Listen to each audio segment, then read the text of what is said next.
सुप्रभात। मैं जगेंद्र रावना। क्षणभंग और जीवन, यह हमारी आज की आध्यात्मिक चर्चा का विषय। क्षणभंग और जीवन।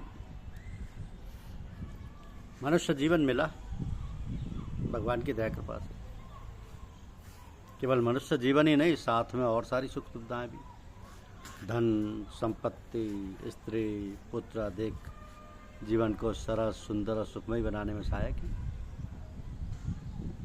और सुंदर बात है कि सत्संग मिला है। ऐसा वैसा सत्संग नहीं, आध्यात्मिक सत्संग, जिसके प्राप्त होने से जीवन सत्यम शिवम सुंदरम बनकर भगवान की गोद में जब रहता है और मनुष्य जीवन का जो सच्चा ध्येय है उसे प्राप्त कर सदा सर्वदा के लिए कृतकृत्य हो जाता है। तो ऐसा मनुष्य जीवन पाकर और ऐसा सुंदर शुभ अवसर पाकर यदि हमने अपने आप को ईश्वर से विमुख रखा, उदासीन रखा और जीवन का जो सच्चा ध्येय है, लक्ष्य है, उसे प्राप्त करने में अपनी जान की बाजी नहीं लगा दी तो पछताना पड़ेगा। तो ये सब काम अभी इसी समय छोटी उम्र में करने की है। ऐसा नहीं सोचना और विचारना कि अभी तो खेलने खाने के दिन है, अभी हमारी उम्र क्या है, अभी तो समय बहुत है, या जब बुढ़ापा आएगा तब देखा जाएगा। प्राय ऐसा ही लोग सोचा करते हैं, किंतु ऐसा सोचना सरासर भूल है। आप देखिएगा अपने घर में पास पड़ोस में बूढ़े लोगों की, क्या वो किसी काबिल हैं कि ऐसा पुरुषार्थ कर सकें? ना भाई। तो बुढ़ापे में ऐसा जर्जर शरीर हो जाते हैं कि एक आसन से ज़्यादा देर बैठ नहीं सकते। कहीं दमा की शिकायत है, कहीं अतिसार ने घेरा है, तो किसी को गठिया ने, और भी ना जाने कितनी भयंकर बीमारियां आ सकती हैं, आ घेरती हैं। और ये मन तो इतना शैतान हो जाता है कि छोटे छोटे बच्चों की तरह बड़ी उछल कूद मचाए रहता है और तनिक देर भी शांत होकर बैठना दूभर कर देता है। तो शरीर निर्बल दुर्बल हो जाने के कारण कोई कामकाज तो कर नहीं सकते। ख्याली घोड़े हर वक्त दौड़ते रहते हैं और हवाई किले बनाते रहते हैं। कुछ करना धरना तो दूर की बात। तो भैया सावधान होकर सारी बातों से अपने चित्त को हटाकर जरा भगवान की ओर भी थोड़ी देर लगा लिया, जिससे हमारा स्वभाव बन जाए भजन भाव करने का, उसकी याद करने का, जिस परम पिता ने ये सब कुछ हमें दिया है। ये बात भी कभी ना भूलें कि हमारी दुनियादारी के सारे काम भी उसी के हैं, हमारे जीवन की सारी सुख सुविधाएं भी उसी की दी हुई हैं। तो सब उसी का समझकर उसको भोग करते हुए उसमें आसक्त ना हो। और जो भी प्राणी हमारे आश्रित या हमारे सानिध्य में है, उनकी देख रेख, उनकी सेवा शुश्रूषा, उसी प्रकार हमारा कोई साथी या संबंधी अपने किसी बच्चे को अथवा किसी और वस्तु की धरोहर के रूप में सुपुर्द कर जाए, ये कहकर कि मैं बाहर जा रहा हूँ, इसकी देख रेख और हिफाजत रखना, तब हमारा कर्तव्य हो जाता है कि हम अपने बच्चे और अपने सामान से ज़्यादा उसकी देखभाल और साथ संभाल रखें। तो जीवन तो क्षणभंग हो रहा है, कोई ठिकाना नहीं। कब हमारा साथ छोड़ दे, कब प्राण पखेरु रूपी शरीर इस पिंजरे से और निकल कर उड़ जाए, तब फिर सब कुछ जैसा कि तैसा पड़ा रह जाएगा और हमारे किसी काम में नहीं आएगा। तो ऐसा सोच विचार कर सब कुछ करते धरते हुए भगवान से अपनी लौ लगाए रहें और जीवन को धन्य और सुखद बनाएं। कर से कर्म करिए विधि नाना,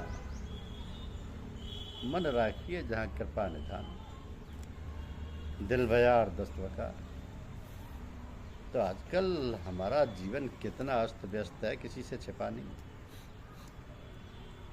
ये अस्त व्यस्तता क्यों है, ये बात सभी लोग जानने समझने की कोशिश कर रहे हैं तो बहुत आसानी से सुलझाई जा सकती है। प्रत्येक व्यक्ति अपनी समस्याएं तो स्वयं सुलझा सकता है और बहुत सी अन्य समस्याएं पारस्परिक सहयोग और सौहार्द से ही सुलझाई जा सकती हैं। तो जब व्यक्ति अपने स्वार्थ में जीवन में फंसकर उचित अनुचित का ध्यान न रखकर कार्य करता है, तब विकट समस्या आकर विकराल रूप धारण कर लेती है और समाज तथा देश की बर्बादी का कारण बन जाती है। तो हमारे शास्त्रों में मनुष्य जीवन से संबंधित 4 बातें मुख्य रूप से वर्णित हैं, जिन पर सही ढंग से यदि अमल किया जाए तो व्यक्ति, समाज और देश के हित में सारी बातें अपने आप पालन होने लग जाएं। और ये 4 बातें हैं: धर्म, अर्थ, काम और मोक्ष।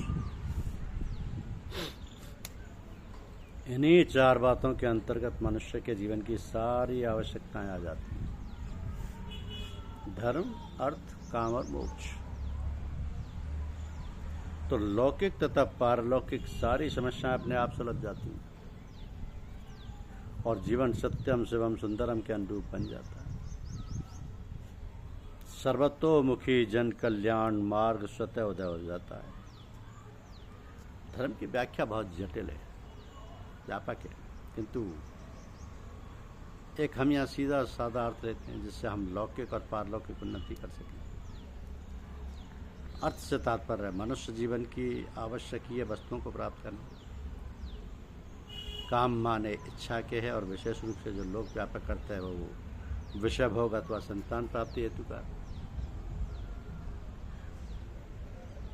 अर्थ है वह विषय भोग अथवा संतान प्राप्ति हेतु का। चौथा मोक्ष, जिसके माने आवागमन के चक्कर से छूटना। तो धर्म का स्थान पहला है, मोक्ष का स्थान अंतिम है। धर्म और काम के बीच में है, यानी अर्थ और काम के बीच में है, जो कि धर्म और मोक्ष से घिरे हुए हैं। अर्थ और काम के बीच में है जो कि धर्म और मोक्ष से घिरे हुए हैं।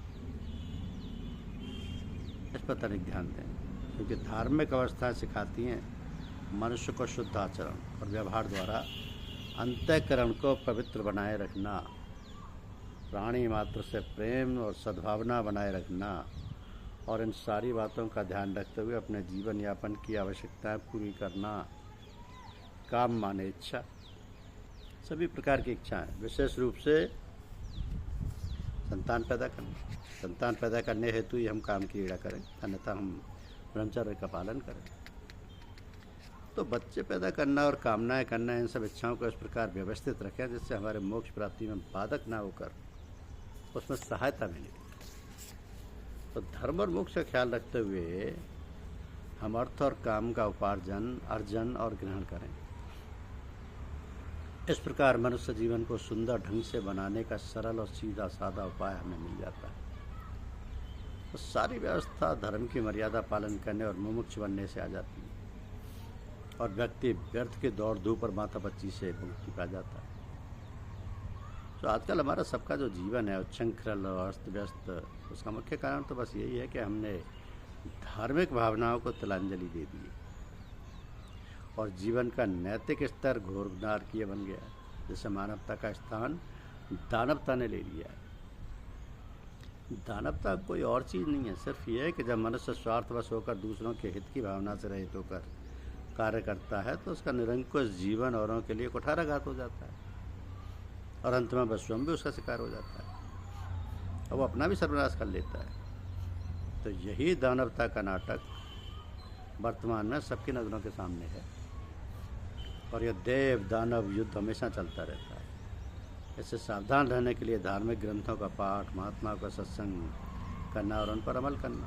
केवल पाठ कर लेना ही नहीं, साधु महात्माओं का उपदेश इस कान से सुनकर उस कान से निकाल देना, सो नहीं करना, वरना उस पर विचार पूर्वक अभ्यास करना और अपना रहन सहन प्रतिकूल बनाना।